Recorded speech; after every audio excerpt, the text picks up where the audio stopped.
didn't know, I struggled to know what to say. Outside of a couple of trips to Haiti about a decade ago, I haven't had much. I've only been at Zanesville Church of God for a couple of years, and so I didn't know that I had a lot to add to talk about in his church life. But you see, for my wife and I, the Zanesville Church of God is our first church, and so when my wife and I realized that God was opening doors for us to come to the Zanesville Church of God, there was some comfort in the fact that we knew Vic and Donna were here, so we had some familiarity. But with that knowledge also came some apprehension. You know, I was more than a little bit intimidated by the fact that, you know, Dr. Vic Binkley and his wife, Donna, attended this church. It was like being called to Pastor Moses and his wife.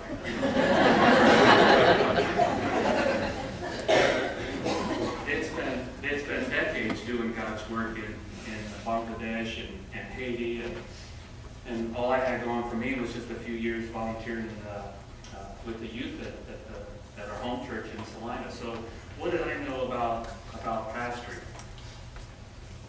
But as most of you know, intimidation is just not Vic's style. It's not Donna's style either. They were both very helpful in making this a good transition for both of us, for my wife and I both.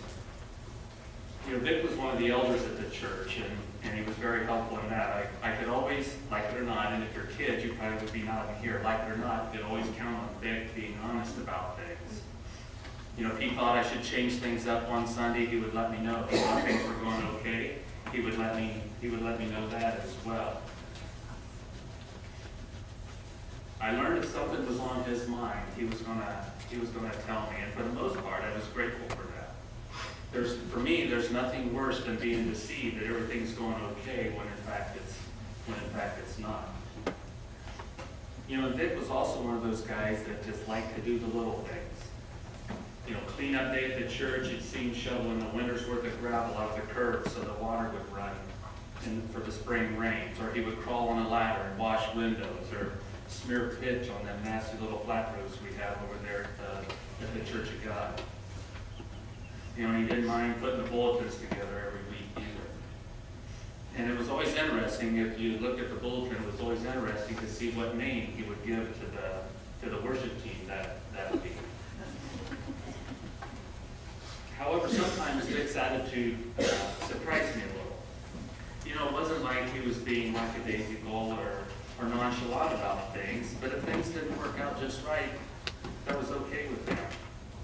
You know, you kind of expect a surgeon to be pretty analytical about things.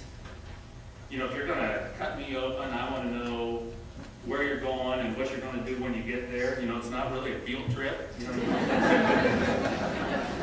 want to have a destination in mind. You know, you're just looking around. So I expected Vic to want to have all the facts together and then carefully weigh all the options so that he could make the best decision possible.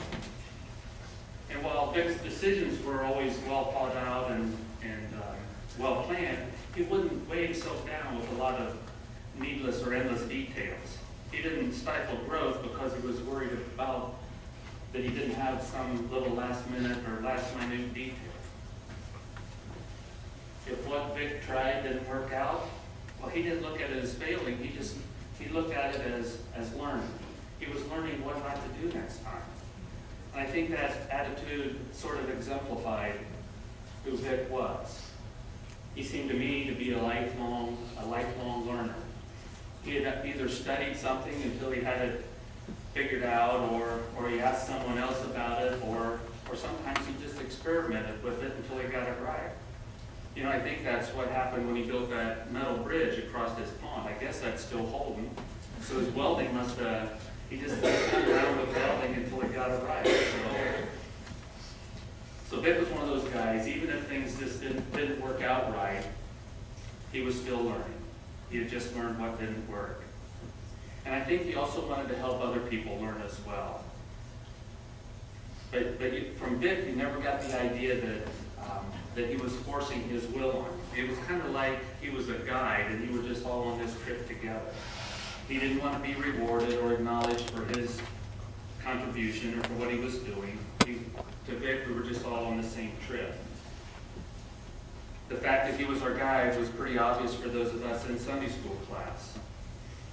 When Pam and I came to the church, they were somewhere in the New Testament studying the New Testament, obviously, and they were a little more than halfway through.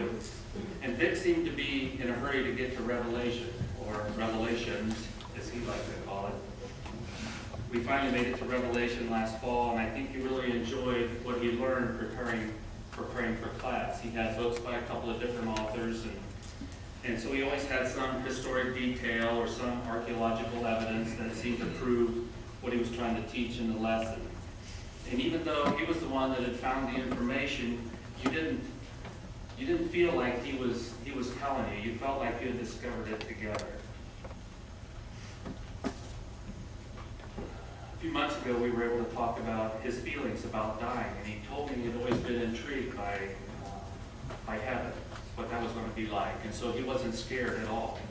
In fact, he was kind of looking forward to heaven. He also told me that he had written down some thoughts about heaven and what it would be like.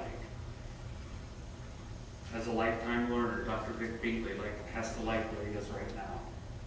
They've asked me to introduce the next song, and in recent months, Vic had helped as a worship leader at the church, and he always thought it was kind of ironic or amusing. Evidently, I think some of his sisters didn't like to listen to him sing or whatever, but he said when he was younger, he was never allowed to sing with them, and so he was always told that he couldn't sing, so he thought it was just kind of amusing that now we had him up front helping lead singing.